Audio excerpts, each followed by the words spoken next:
दुर्गापल्ली गांव में वीरेन और सुभद्रा का एक ही मात्र बेटा था प्रसाद।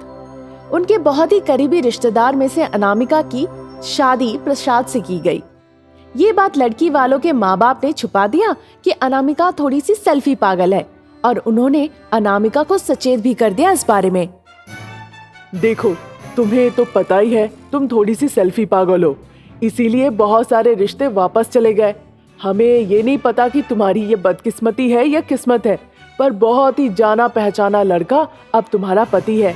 उसे पहले ही बता देना, पर अपनी सासू माँ के कानों कान खबर मत पहुँचने देना, समझी?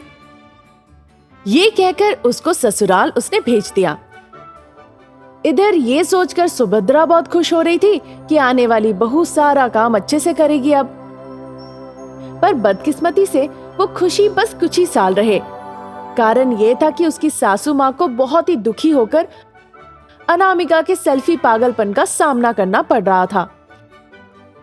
एक दिन जब अनामिका किचन में सब्जियां काट रही थी, गैस में दूध चढ़ा हुआ था।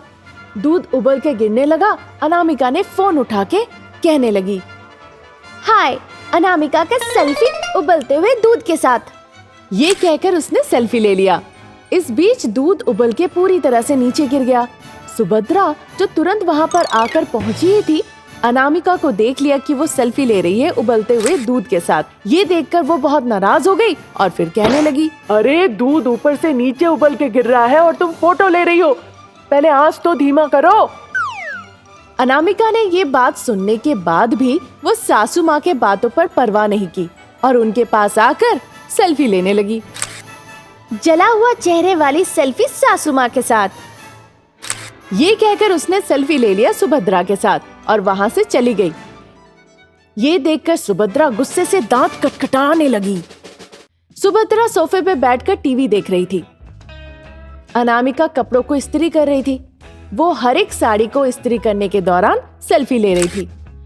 कुछ देर के बाद उस कमरे से कोई भी आवाज आना बंद हो गया। फिर सुभद्रा मनी मन सोचने लगी, मैंने उसे कहा था कपड़ों को इस्त्री करने के लिए, पर उस कमरे से कोई आवाज नहीं आ रही है। ये सोचकर वो सोफे से उठकर कमरे में गई। सारे जले हुए साड़ियां एक साथ रखे हुए थे। वो साड़ियां देखकर सुभद्रा चौंक गई। क्या तुम तस्वीरों के लिए पागल हो जाओगी? ये तो पागलपन है।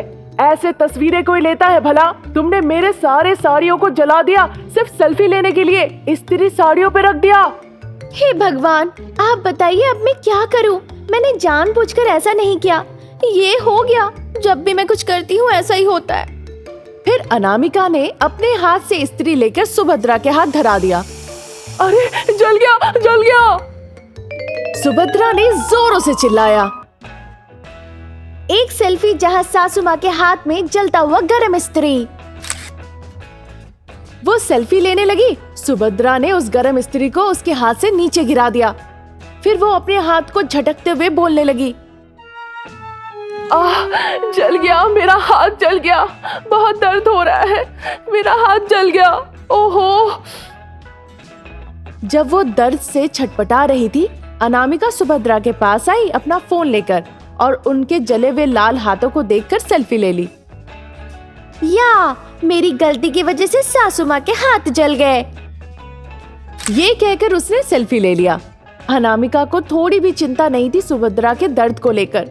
वो हर एक मिनट के तस्वीरें पोस्ट कर रही थी और ये देख रही थी कितने लोगों ने उसे लाइक किया और शेयर किया, कितने कमेंट आए। लाइक और कमेंट बिल्कुल नहीं आए उस तस्वीर पर जिसपे इस्त्री से हाथ जल गया था, क्योंकि वो तस्वीर थोड़ा धुंधला सा था। ये देखकर अनामिका ने सुभद्रा से कहा, सासू माँ, क्या आप मुझे थोड़ी सी मदद कर सकती हैं क्या? जब बहू रानी ने इस तरह से सुभद्रा से पूछा तो वो बहुत घबरा गई। बहू रानी ने ये चीज देख लिया। हे भगवान, पहले आप मुझे ये बताइए, आप इतनी घबराई हुई क्यों है? मैं आपके साथ कुछ नहीं करने वाली, मुझे सिर्फ आपकी थोड़ी सी मदद चाहिए। डरिए मत, जान नहीं जाने वाली आपकी। ये सुनने के बाद सुभद्रा धीरे धीरे थोड़ी सी आसान हुई। फिर सुभद्रा ने कहा, बताओ, मैं क्या कर सकती हूँ? कुछ नहीं सासू माँ, बहुत ही आसान सा काम है। जब कल मैंने आपके हाथ जला दिए थे गरम इस्त्री से, तो मेरे हाथ में छिलके हट गए थे, फिर भी मैं जिंदा हूँ। अगर किसी कोमल शरीर में ऐसा होता तो उसकी मौत ही आ जाती। मैं बहुत शक्तिशाली हूँ, इसीलिए मुझे कुछ नहीं हुआ, समझी? वो तो ठीक है, पर मेरे सारे फैंस कह रहे हैं कि वो झूठी तस्वीर है। वो फोटो साफ नहीं है, लाल चीज से हाथ के ऊपर कुछ लिखा हुआ है। बताइए सासू माँ, इस तरह का बदनामी लेने से क्या फायदा? चलिए एक बार हम फिर से अच्छी तरह से तस्वीर लेते हैं, नहीं तो मेरे फ्रेंड्स मुझे रात को सोने नहीं देंगे और फिर मैं आपको रात में सोने नहीं दूंगी। ये सारी बातें सुनकर सुभद्रा जोर जोर से रोने लगी। मारो तुम्हारे फैंस को, वो सब पागलपन है। अगर तुम्हारी माँ का शरीर जल जाए तो भी क्या तुम सेल्फी ही लेती रहोगी? सुभद्रा वहां से भागकर उठ के चली गई। बहू रानी उसे देखकर पीछे पीछे भागने लगी। सासू माँ, कुछ नहीं होगा, सुनिए मेरी बात। मैं रात के वक्त आपके हाथों में बर्नॉल लगा दूंगी और लिख दूंगी मक्खन है। अगर आप चाहो तो मैं आपको खाना खिला भी दूंगी और आपका मुंह धो भी दूंगी। एक बार आइए ना सासू माँ, आपके पैर पड़ती हूँ। सासू माँ सुनिए तो। ये कहकर सुभद्रा के पीछे पीछे बहुरानी भागने लगी उसे पकड़ने के लिए।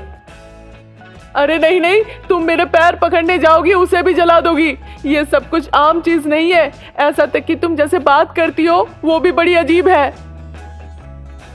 एक दिन सुभद्रा घर से बाहर जाने लगी। उसने देखा बहू रानी अनामिका नीचे ही खड़ी है, फोन लेकर। आप कहाँ जा रही है सासू माँ? क्या आप रात को घर वापस आएंगी या नहीं आएंगी? जो भी हो, मैं आपको नहीं छोड़ने वाली। वो दरवाजे के नीचे खड़ी रही और देखते रह गई। 2 दिन ऐसे ही निकल गए। एक दिन सुभद्रा अपने कमरे में थी। जब उसकी सेल्फी पागल बहुरानी के डर से वो अपने कमरे से बाहर नहीं निकल आ रही थी, अनामिका ने सोचा उसकी सासू माँ को कमरे से बाहर निकालने का। इसीलिए वो कमरे के पास चुपके चुपके से आई। सासू माँ, मैं बाहर जा रही हूँ, घर पे सावधानी पूर्वक रहिएगा, दरवाजा बंद कर लीजिए। अपने पैरों की आवाज नहीं करते हुए वो धीरे धीरे बाहर चली गई। फिर सुभद्रा धीरे धीरे कमरे से निकल आकर हॉल में पहुंची। बहुरानी दूर खड़े होके मुस्कुरा रही थी और सोच रही थी कि सासू माँ उसकी जाल में फंस गई। सुभद्रा जब हॉल में आई, देखी वहाँ का पंखा घूम रहा है। फिर वो कहने लगी, जब घर पे कोई नहीं होता तो पंखा बंद क्यों नहीं करता?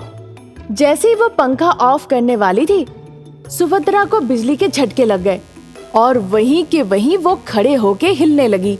सेल्फी पागल बहुरानी जब ये देखी, तुरंत वो अपना फोन लेके वहाँ पहुँच गई। बिजली के झटके लगी सासू माँ के साथ सेल्फी। उसने सेल्फी लिया और उसे पोस्ट कर दिया। वहाँ सुभद्रा झटके से तड़प रही थी और कहने लगी, अगर क्या मैं मर जाऊं बिजली लगने से तो भी क्या तुम तस्वीर लेती रहोगी? मुझे बचाओ, पहले बचाओ। सुभद्रा हिलते ही रह गई।